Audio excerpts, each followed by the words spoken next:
खबर पर पैनी नजर। आप देखते रहिए खबर की तह तक। परमवीर यादव की गौरव गाथा। लेफ्टिनेंट पद पर पदासीन होकर संपूर्ण क्षेत्र का रोशन किया नाम। नमस्कार दोस्तों, स्वागत है आपका आपके अपने न्यूज़ चैनल खबर की तह तक में। आज की सबसे बड़ी खबर आ रही है उत्तर प्रदेश के अंबेडकर नगर जनपद से, जहां जलालपुर के लाल परमवीर यादव ने भारतीय सेना में लेफ्टिनेंट के पद पर पदासीन होकर पूरे क्षेत्र का मान बढ़ाया है। आइए जानते हैं खबर को विस्तार से। 16 जून 2025 को जलालपुर अंबेडकर नगर में उस ऐतिहासिक पल का गवाह बना जब परमवीर यादव अपने गृह जनपद में पहली बार लेफ्टिनेंट की वर्दी में लौटे। उनके स्वागत में जन सैलाब उमड़ पड़ा। बच्चे, युवा, बुजुर्ग और महिलाएं, हर कोई इस गर्व के क्षण का हिस्सा बनने को बेताब थे। समारोह में उत्साह का आलम देखते ही बनता था। बूढ़ी माताएं नाच रही थी, युवाओं में जोश की लहर थी और हर तरफ बधाइयों की गूंज सुनाई दे रही थी। लोग मालाएं पहनाकर, पुष्प वर्षा कर परमवीर का अभिनंदन कर रहे थे। समाजवादी पार्टी के वरिष्ठ नेताओं ने भी इस मौके पर शिरकत की और परमवीर को उनकी इस उपलब्धि के लिए बधाई दी। परमवीर यादव भारतीय सेना के जेसीओ पद से सेवानिवृत्त अशोक कुमार यादव के सुपुत्र और किसान रामचरण यादव के पौत्र हैं। उनकी इस उपलब्धि में न केवल उनके परिवार बल्कि पूरे अंबेडकर नगर जनपद और देश का नाम रोशन किया है। समारोह में मौजूद परिजनों और स्थानीय लोगों के चेहरों पर गर्व और खुशी साफ झलक रही थी। पूरे ग्राम सभा में जश्न का माहौल था। परमवीर की यह सफलता हर किसी के लिए गर्व का विषय है और खास तौर पर युवाओं के लिए एक प्रेरणा। यह कहानी हमें सिखाती है कि मेहनत और लगन से कोई भी मुकाम हासिल किया जा सकता है। परमवीर यादव को उनकी इस शानदार उपलब्धि के लिए हमारी ओर से भी ढेर सारी बधाइयाँ। आइए हम सब मिलकर उनके उज्जवल भविष्य की कामना करें। ऐसी ही प्रेरक खबरों के लिए आप जुड़े रहें हमारे न्यूज़ चैनल खबर की तह तक के साथ। हम मिलते हैं अगली खबर के साथ, तब तक के लिए नमस्कार। आप बने रहें न्यूज़ चैनल खबर की तह तक के साथ, क्योंकि खबरों का सिलसिला अभी समाप्त नहीं हुआ।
आप देख रहे हैं खबर की तह तक। मैं इस समय अंबेडकर नगर जनपद के जलालपुर कोतवाली क्षेत्र अंतर्गत ग्राम सभा शाहपुर फिरोजपुर के मलिकपुर छितौनीपुर में मैं आ पहुंचा हूं, जहां पर यहां के सपूत परमवीर यादव, जो कि इसी ग्रामीण अंचल से पले बड़े हुए और जो है इस देश का नाम रोशन करने के लिए आपने जो है काफ़ी परिश्रम किया, काफ़ी मेहनत किया और आर्मी के क्लास 1 पद पर जाकर इस क्षेत्र का, जनपद का, यहाँ तक कि प्रदेश का, देश का नाम रोशन किया है। आइए हम उनसे मिलवाते हैं कि आप जो है यहाँ तक पहुँचने में आपने कितनी कठिनाइयों का सामना किया, आपके सामने क्या क्या समस्याएं आई और किन किन बाधाओं को आपने पार करने के लिए क्या क्या किया। सर, आपका क्या नाम है? मेरा नाम परमवीर यादव है। आप जो है यहाँ तक पहुँचे, जो क्लास 1 पद पर आप यहाँ तक पहुँचे हैं, यहाँ तक पहुँचने के लिए आपकी शिक्षा दीक्षा कहाँ से हुई? हालांकि मेरे पिताजी फौज में थे और उन्होंने फौज में काफ़ी लंबी सर्विस देने के बाद वो रिटायर हुए। रिटायरमेंट के से पहले ही, जबकि मैं IMP स्कूल और केंद्रीय विद्यालय में पढ़ा था, मुझे मोटिवेशन फौज में आने का था, वो शुरुआत से ही था। 12वीं के बाद ही मैंने कोशिश की थी, पर मैं किसी कारणवश ज्वाइन नहीं कर पाया था। बट उसके बाद मैंने अपनी बीटेक मैकेनिकल इंजीनियरिंग में की लखनऊ से, और उसको करते ही अपने अंतिम वर्ष जो कि 4th ईयर होता है उसमें ही मेरा सिलेक्शन 3 जगह पर हो चुका था, जो कि नेवी, एयरफोर्स और आर्मी में था। नेवी में मेरा फ्लाइंग पद पर हुआ था, पर फ्लाइंग के लिए, एयरफोर्स में मेरा फ्लाइंग के लिए हुआ था, और आर्मी के लिए, आर्मी में मेरा टेक्निकल ऑफिसर के लिए TGC जो कि technical graduate course intermediate academy में होता है, उसमें हुआ था। और इन तीनों में से मैंने आर्मी को चूज़ किया क्योंकि मेरे पिताजी आर्मी में थे, तो आर्मी की तरफ एक रुझान था मेरा। ऐसा क्या आपने महसूस किया कि आर्मी में ही हम जाएं, और क्षेत्रों को आपने क्यों नहीं चुना? मैं बचपन से ही आर्मी के माहौल में ही पला बड़ा था, तो जो मेरा रुझान था वो बहुत ही तरफ ही था, क्योंकि मैंने स्टार्टिंग से ही आर्मी के अफसरों को अपने आसपास देखा था, उसके साथ ही मेरा इंटरेक्शन होता था, उससे ही मैं उसके साथ ही मैं खेलता था, तो वो जो माहौल था वो मुझे बहुत पसंद था। और एयरफोर्स और नेवी भी पसंद थी, बट उसका इतना एक्सपोजर नहीं था मेरे जीवन में, तो इसलिए मैंने फिर आर्मी में आप गए, क्लास 1 पद पर पहुँचे हैं, इस पद पर रहकर आप देश की सेवा किस तरह से करेंगे? जो भी मेरे अंदर में चीज़ें होंगी जिसके ऊपर मेरा कंट्रोल होगा, उसके साथ अपना पूरी कोशिश करूँगा कि मैं अपना बेस्ट दूँ, और साथ ही साथ अपने अंदर जो भी जवान रहेंगे या जो भी लोग मेरे अंडर काम करेंगे, पूरी कोशिश करूँगा कि उनको खुश रखूँ और उनके साथ मिलकर देश के लिए काम करूँ। इस समय आपके अनुयायी जो है, आपसे पीछे जो बच्चे और भी तैयारियां कर रहे हैं, तमाम क्षेत्रों की तैयारियां कर रहे हैं, उनके लिए आप क्या कहना चाहेंगे, क्या संदेश देना चाहेंगे? जैसे कि मैंने बताया था कि 12वीं के बाद भी एक एंट्री होती है जिसको नेशनल डिफेंस अकेडमी कहते हैं, मैंने उसके लिए कोशिश की थी, मैंने रिटर्न क्वालिफाई किया था, पर उस टाइम पे मैं किसी कारणवश ज्वाइन नहीं कर पाया। उसके बाद भी मैं लगा रहा, मैंने 4 साल की बीटेक की, और अपने 4th ईयर में जबकि मैं एप्लीकेबल हो गया था सिलेक्शन के लिए, तब मैंने इंटरव्यू देने शुरू किए, और जब ये मेरा मेहनत था और लगातार जो ना हार मानने की जो चांस, इसके कारण ही मैं आज यहाँ हूँ। और जो भी मेरे साथी जो तैयारी कर रहे हैं, किसी भी कॉम्पिटिटिव एग्जाम की तैयारी कर रहे हैं, उनको यही बोलूँगा कि जब तक उनका आखिरी अटैम्प्ट ना हो, और जब तक उनको लग रहा है कि वो कोशिश करते हैं, कोशिश करेंगे और अपना लक्ष्य प्राप्ति कर सकते हैं, तब तक वो हार ना माने, अपनी पूरी मेहनत के साथ तैयारी करते हैं। आप यहाँ तक पहुँचने के लिए कितने समय तक पढ़ाई आपने किया, कितना आपने क्या टाइम टेबल बना रखा था? आप खेलते भी थे, पढ़ते भी थे, और भी क्या क्या आप करते थे? पढ़ाई तो बीटेक में मैंने करी, क्योंकि बीटेक की पढ़ाई थोड़ी कठिन होती है, और बीटेक में मेरे को थोड़ा था कि मुझे अपने स्टेट में टॉप करना है, तो AKTU में बीटेक मैकेनिकल इंजीनियरिंग में पूरे स्टेट में 9th रैंक करता, जो कि AKTU का अंदर था। अपने कॉलेज का मैं गोल्ड मेडलिस्ट भी था, और यही सब होने के कारण मैं मानूंगा कि अगर कितने घंटे पढ़ना वो ज़्यादा ज़रूरी नहीं है, जितने अच्छे से आप पढ़ाई कर रहे हैं, जितनी ज़्यादा पढ़ाई कर रहे हैं वो ज़्यादा ज़रूरी है। तो अगर आप 2 घंटे, वीर यादव के पिताजी हैं और आपने भी आर्मी में रहकर देश की सेवा की है, तो फिर आर्मी में ही इनको लाने का क्या उद्देश्य आपका? मेरा उद्देश्य यही था कि मेरा बेटा एक जवान रैंक से हुआ और DCO रैंक तक मैं पहुँच गया। मेरा ही उद्देश्य था कि मेरे बच्चे अफसर बने। मेरे 2 बेटे हैं, बड़ा बेटा में मर्चेंटिंग अफसर है, और मेरा दूसरा बेटा है स्टूडेंट अफसर रैंक पर। क्लास 1 3 जगहों से क्वालिफाई करके आर्मी सिलेक्शन के पद पर पहुँच चुका है। मेरे लिए आज बहुत बड़ा दिन है। और यहाँ तक पहुँचने के लिए आपने क्या किया, क्या क्या? मैंने इनके लिए यही किया कि तन मन को जो लगाया, और धन तो लगता ही लगता है आज की डेट में पढ़ाई में। पैसा कहीं से भी कितना भी खर्च हुआ, ये कभी बच्चों को नहीं बोला कि कितना पैसा लग रहा है, 1 लाख, 1.5 लाख, 2 लाख, कितना भी पढ़ाई में कोचिंग में लगाया। अब तो क्लास 1 पद पर पहुँच चुके हैं, अब आप कैसा महसूस कर रहे हैं? मैं तो इतना अच्छा महसूस कर रहा हूँ कि मैंने सब कुछ प्राप्त कर लिया पूरे दिन में। आपके 2 बेटे हैं, दोनों बेटे सर्विस में आ गए, अब आपको क्या महसूस हो रहा है? अब आप क्या करना चाहेंगे? मैं अभी क्या करना, मैं तो बहुत शांत हो चुका हूँ और बहुत खुश हो चुका हूँ कि मेरे बेटे दोनों क्या है बहुत अच्छे पद पर हैं और बहुत अच्छा पैसा कमा रहे हैं, और ये भगवान करें इनको सुखी रहे और जिंदगी अपना बहुत अच्छे तरीके से जिए। आप जो है आर्मी के क्लास 1 पद पर पदासीन ऐसे सपूत की माँ है, आपको इसमें कैसा महसूस हो रहा है?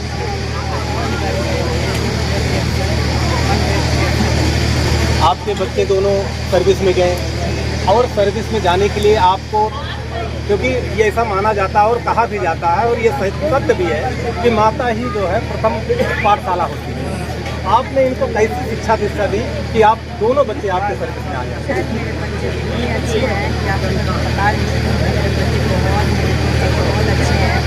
मैं अपने बच्चों को लोग अकेले मेरे हस्बैंड के लिए जॉब करते हैं, मुझे अकेले बच्चों का जो मेरा करना है मेरे बहुत अच्छे हैं। मैं उससे आगे बता नहीं सकती। पढ़ने में भी अच्छे हैं, हर चीज़ की आज्ञा करते हैं। मुझे इतना खुशी है कि उसका खुशी का बयान ऐसा देखा जाता है कि बच्चे तो जो है चंचल होते हैं, उद्दंड होते हैं, तमाम गलतियां भी करते हैं, तमाम अच्छाइयां भी उनके अंदर होती है। क्या आपको इन दोनों बच्चों के अंदर भी ऐसा कभी महसूस नहीं हुआ? सर, मेरे बच्चे बहुत अच्छे हैं। मेरी बातों में कभी डालता हूँ, कभी आपको इनको संभालने में कोई दिक्कत नहीं आई? कोई दिक्कत नहीं सर। मेरे बच्चे बहुत अच्छे हैं। मैंने अकेले अपने बच्चों को परवरिश किया है। 15-16 साल मेरे बच्चे मेरे साथ खड़े हैं। मेरे बच्चे सर्विस करते थे आर्मी में, और मैं अपने बच्चों को अब तो आपके दोनों बच्चे सर्विस में आ गए हैं और आपके पति जी भी रिटायर्ड फौजी हो गए। अब आप कैसा फील कर रहे हैं और आगे क्या आपके विचार हैं, आप क्या करेंगे? सर मैं यही खुशी है मुझे बहुत। मेरे बच्चे अपने आप पैरों पे खड़े हो गए, बस इससे ज़्यादा मुझे और कुछ नहीं चाहिए। और फौज के लिए मैंने अपने बच्चों को रेडी कर दिया है। अब देश की सेवा करें अच्छे से, बस और कुछ नहीं चाहिए। आप बच्चों से क्या उम्मीद करती हैं कि जो भविष्य है सामने, पूरे देश की सेवा करने में कहाँ तक ये सफल होंगे, क्या करना है इनको, क्या आप गाइड करें? नहीं सर, मेरे बच्चे लोग ऐसे हैं जो मतलब कर सकते हैं। हमें ज़्यादा देर से ज़्यादा क्वालिफाई। आपको गाइड करने की आवश्यकता अभी पड़ेगी कि नहीं? नहीं अभी नहीं पड़ेगी। अभी मेरे बच्चे मेरे से दादाजी आपके कौन है? तो ये इस समय आर्मी के क्लास 1 पद पर पहुंच चुके हैं और हर तरफ जश्न मनाया जा रहा है। आप कैसा महसूस कर रहे हैं आज?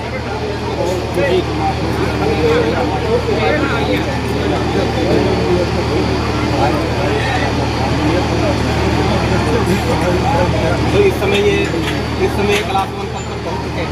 अब आप हर तरफ से खुश हैं। इनसे क्या उम्मीद करते हैं आप? देश की सेवा करेंगे मतलब आके? बिल्कुल देश की सेवा करनी चाहिए।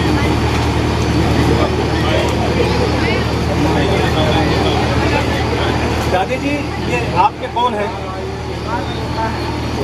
इस समय आप जो है देश की सेवा करने के लिए आर्मी के क्लास 1 पद पर पहुंच चुके हैं, जहाँ तक पहुंचने के लिए बहुत मेहनत करनी पड़ती है और ये वहाँ तक पहुंच चुके हैं। आज आप कैसा महसूस कर रहे हैं? बहुत खुशी महसूस। तो इनको कहाँ तक क्या आशीर्वाद देना चाहिए?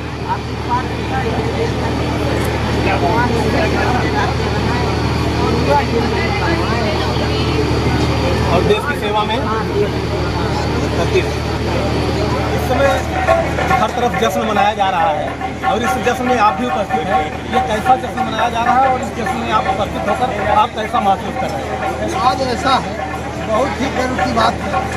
हमारे ग्रामीण अंचल में दादा जैसे शिक्षित हम कहें और पुरान जिसको कोई जानकारी नहीं, ऐसे रत्न पैदा किए जो आज देश की इंडिया स्तर की सेवा की उन्होंने नौजवान पैदा। देश में बहुत सी परिस्थितियाँ आती हैं, बहुत से संकट आते हैं, जिसको इससे उबारने के लिए दादा ने ऐसा रत्न हमें दिया है जिसकी हम भूल भूल प्रशंसा करते हैं और ऐसे जो भविष्य की कामना करते हैं कि ये दीर्घायु बने और आने वाली पीढ़ियाँ जो है उनसे सबक लें, उनसे सीखें। हम जहाँ पहुँचे हैं वहाँ अपने भाइयों को भी ले जाकर पहुँचाएँ और उन्हें बहुत गर्व की बात है। चारों तरफ खुशी का ही माहौल है। अम्बेडकर की धरती के लिए तो बहुत ही गौरवपूर्ण बात है कि ऐसे रत्न पैदा किए हमारे दादाजी ने जो इंडिया स्तर की सेवा के लिए उपलब्ध करा दिए। हम तो यही चाहते हैं कि इनसे सीख लें, आने वाली पीढ़ी जो हमारी है बच्चे इनसे सीख लें और दादा जो उन लोगों को आशीर्वाद दें और भी बच्चे उनकी तरह उस स्थान पर पहुँचे जहाँ हमको गर्व है। आज हमें बहुत ही खुशी हो रही है इस परिवार को देख करके, एक सामान्य परिवार से निकल करके इतनी ऊंची उपलब्धि हासिल किए हैं कि गौरव की बात। और हम कहाँ तक प्रशंसा करें। हमारे नेताजी भी आए थे, हमारे पार्टी के अध्यक्ष बहादुर भी आए थे, हीरालाल भी आए थे, राय साहब आए थे। ऐसा समाजवादी नेता कोई नहीं है जिसने यहाँ पर आने की कोशिश न किया हो, लेकिन समय अभाव के कारण कुछ लोग भाई हमारे नहीं आ पाए हैं। लेकिन हम तो चाहते हैं कि हमारी दल के लिए, हमारे समाज के लिए, विशेष करके हमारे यादव वर्ग के लिए एक बहुत ही गौरवपूर्ण बात है और हम बहुत भूर भूर प्रशंसा करते हैं, गर्व भी महसूस करते हैं, खुशी का इजहार भी करते हैं कि आने वाली पीढ़ी इनसे सीख ले और भविष्य को पर जाकर इस ग्राम सभा के साथ साथ जनपद का और जो है इस देश का नाम रोशन किया है। इस पर यहाँ पर उपस्थित है हमारे पूर्व विधायक जी। हम इनसे जानना चाहेंगे कि यहाँ इस माहौल में आज यह हर तरफ जश्न का माहौल बना हुआ है, इसमें आपको कैसा महसूस है? जिले के लिए बहुत गर्व का विषय है कि ग्रामीण अंचल से निकल करके बाहर बैठा था। इसका नाम परमवीर है और जिसके पिता श्री अशोक यादव जो सेना में सुबेदार से रिटायर हुए हैं, मैं उनको धन्यवाद देना चाहूँगा। परमवीर यादव के माता पिता को धन्यवाद देना चाहूँगा। आपने एक ऐसे होनहार बेटे को जन्म दिया जो आज लेफ्टिनेंट जैसी कठिन परीक्षा को पास करके जो है लेफ्टिनेंट बना है। यह हमारे पूरे क्षेत्र के लिए, पूरे जिले के लिए गर्व की बात है। लेफ्टिनेंट की परीक्षा पास करना बहुत कठिन चीज़ होती है। वास्तव में आपका लड़का बहुत मेधावी है और इस परीक्षा को पास करके देश की सेवा करेगा और आगे बहुत आगे बढ़ेगा। मेरी शुभकामनाएं हैं। हमारे बीच जो है इस ग्राम सभा के ग्राम प्रधान उपस्थित है।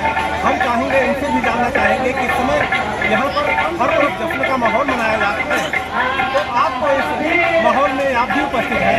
आप इस परमवीर यादव पर जो जिन्होंने क्लास 1 का जो है अपना पद ग्रहण किया है और परीक्षा पास करके जो है इस क्षेत्र का नाम रोशन किया है, आपको कैसा महसूस हो रहा है? बहुत अच्छा महसूस हो रहा है। बहुत खुशी की बात है। मेरे क्षेत्र में ग्राम सभा में पहला पद ऐसा आया है जिसको खुशी का माहौल है। पूरे ग्राम सभा पूरे क्षेत्र में, पूरे जनपद में जो है नाम रोशन किया है। बच्चा बहुत बड़ा लक्ष्य लाया है क्योंकि मेरे ग्राम सभा का लाभ हुआ है। बहुत बहुत धन्यवाद देता हूँ। क्षेत्र, जनपद, प्रदेश व देश विदेश की हर छोटी बड़ी ताजी खबरों को देखने के लिए चैनल को सब्सक्राइब करें और वीडियो को लाइक, शेयर, कमेंट करना ना भूलें ताकि आने वाली खबर का अपडेट आपको मिलता रहे। आने वाली अगली खबर के साथ फिर मिलेंगे, तब तक के लिए नमस्कार।